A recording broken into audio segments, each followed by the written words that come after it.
谁懂啊？一醒来床前站4个人，干什么？我有点害怕。我们想吃火锅，又不想出去吃。你作为家里男人，出去买菜家里弄。你给钱可以。1000。给你弄痛了。你着了你会，你真的把我弄痛了，妈是个妈妈打电话，他过来收拾你。打呀你打呀，你以为我害怕吗？你看他得不得来嘛？他要来，我跟你说。喂，喂，妈妈，你快来吧！你再不来，我都要被我姐给整死了。重庆外面太热了，你家肯定没啥效果，我不来。姐，你想吃什么？我想吃什么你都不晓得。哎呀，妈妈，你总算来了，累了吧？先休息，来点一下这个。为了吃火锅舒服，我特意换了美的熊猫空调，1700立方米每小时的巨无霸风量，搭配110度超大光学收风，这意味着我坐在卡卡锅吃火锅都凉快。这么多人一个空间吹得不得容易感冒？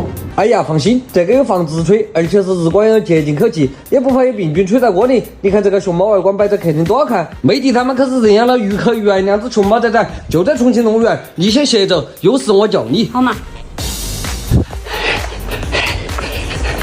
星星还是呢？